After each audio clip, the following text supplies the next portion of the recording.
All right, so just your name, your age again.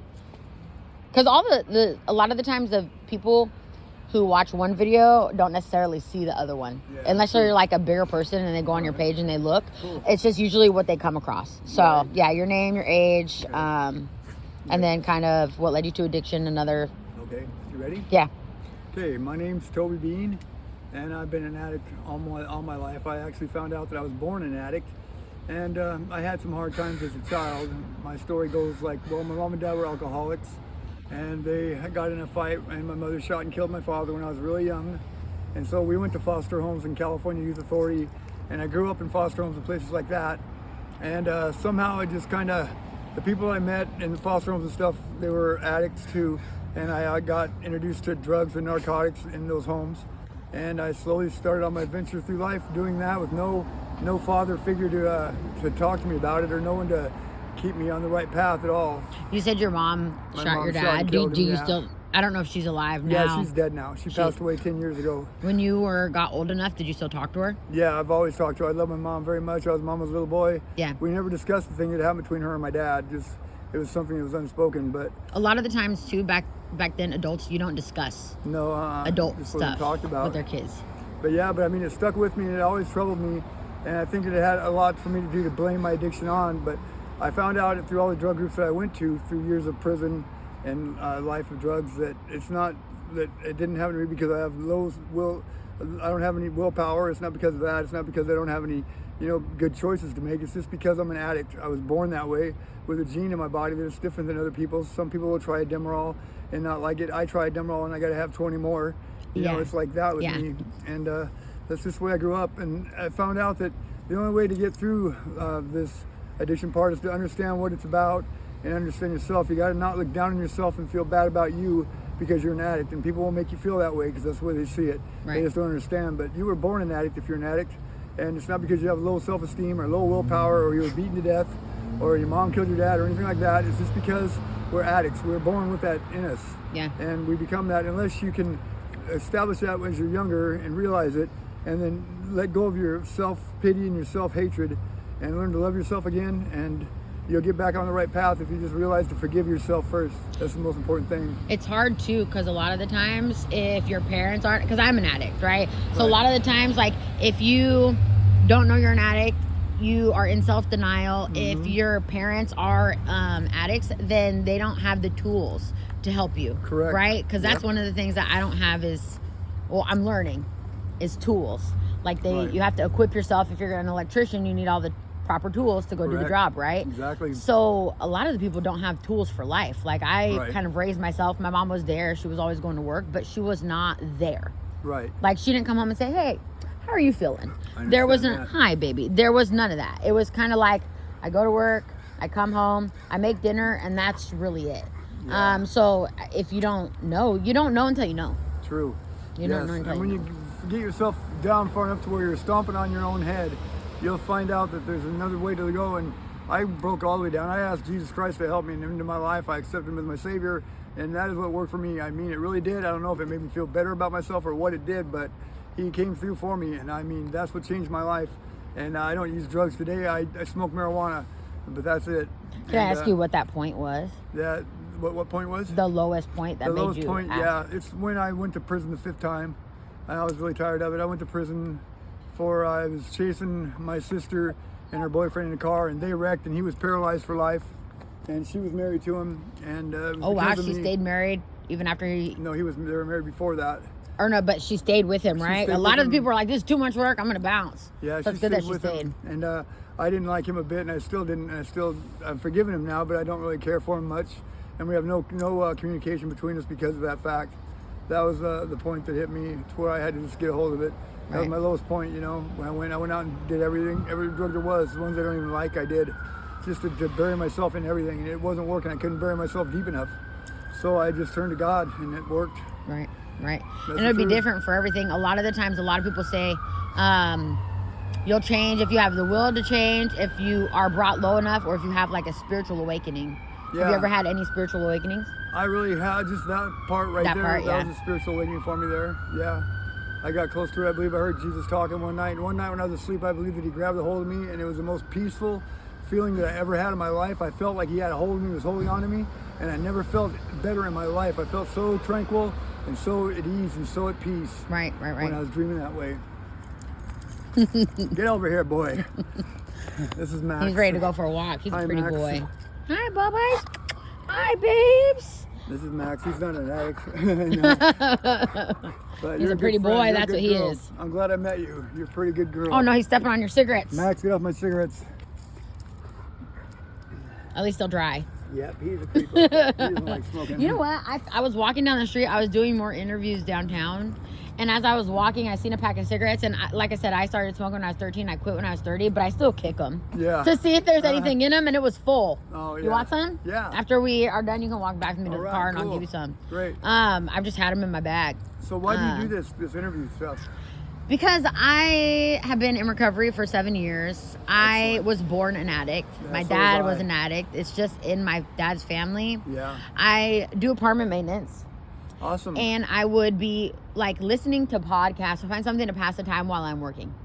And I came across like Afghan Trucker on YouTube. I came across Real Right and Uncut, Atlanta Street Interviews, a bunch of like addiction channels. Essentially what they do is they go out, they interview people, and then it kind of just, like this is what they do. Yeah. And I was like, dude, It helps keep you sober.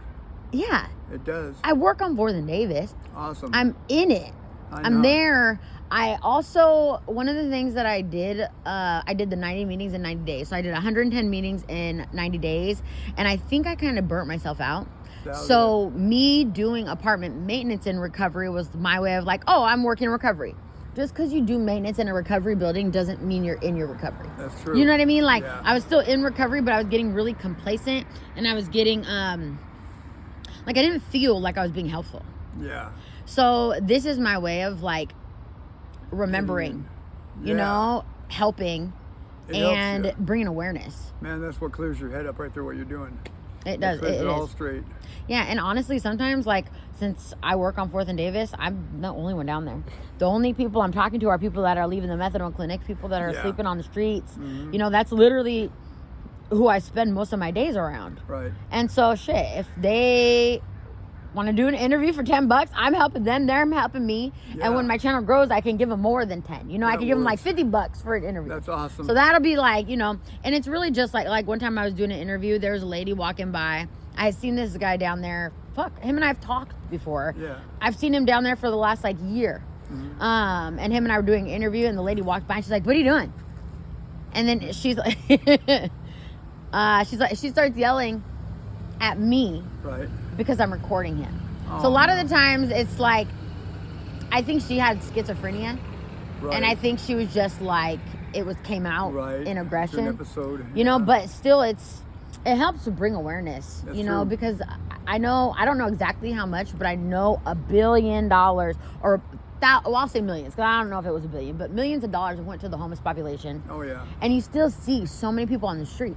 Yeah. But I remember when I was homeless, you couldn't tell us that they didn't want to put us in FEMA camps and push us out to the city and then just kill us. Like, you couldn't tell me that's not their plan. know. That Yeah. was so if they would have said, hey, do you want help, little girl? I would have been like, No. very skeptical. Yeah, I hear you. So, I mean, it's hard too, because like downtown, and I feel like if it's different. So when I lived on the Springwater Trail, I was very self-sufficient. The addicts around me there were very self-sufficient. They could take care of themselves. Working on 4th and Davis made me see how it's so different, because there's so many resources down there. And so a lot of the people that need more help mentally congregate down there. Yeah. And they're the people that really need, like maybe they were, getting taken care of by their parents and their parents passed away. Right. And maybe they have no one else to take care of them, because I heard a woman screaming. I looked down and she puts a piece of candy from, I don't know if it was candy, picks something up from the grounds of downtown, proceeds to put it in her mouth. She eats it. Okay. And then I want to just be like, baby, here, get, like, I had no food. Like, if I have it, I'm gonna give it to you. Please don't eat that off the Oh, I ground. hear you. And then she picks up something else and puts it in her mouth. Yeah. And it wasn't candy or food, and she spit it out. Yeah. That's not the first time. There'd be a guy, I haven't seen him in a while, but he would walk around and he would find drinks and just drink them. Wow. And so it's a lot of people who need more mental help. Yeah. And it's kind of like, how do we help the people who don't know they need help? True. How do you help them? Man, that's a good question. You got to get down and get personal with them. You have to be with them for a while, stick around with them, and let them see what's up and find out what ticks inside them. Right. To get it straightened out, I think. It's going to take a while to build their trust, too. That's it right there, mainly the trust factor. They might have thought about the FEMA camps also, you know. Yeah. Because, I mean, really, when you think about it, and you're like, the past repeats itself. Yeah. So a lot of the times, that stuff, I mean, with as many people as Hitler killed, and as it's not like it hasn't happened. No, you know, true. and then when you have, like, I was in like a psychosis. So when you have drugs involved and you're up for so many days, Right. it definitely doesn't help, you know? Yeah. So then you're thinking about it and you're like, yeah, man, I'm never going to their camps.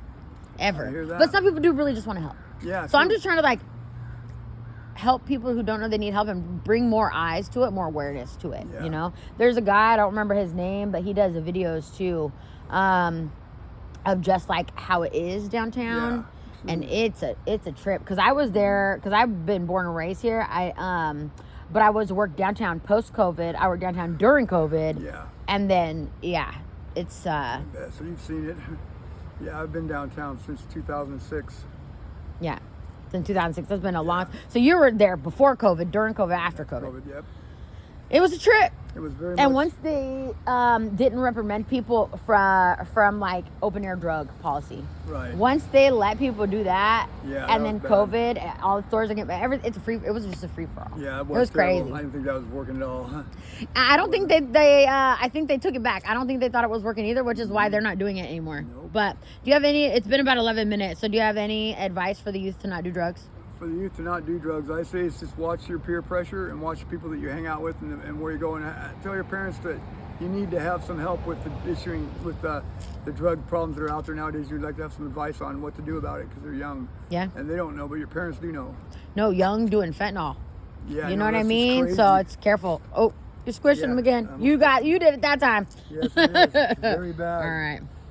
Hey, All right. Thank you, girl. I'm glad to see you again. You too. Thank you. Bye, babies. This is Max.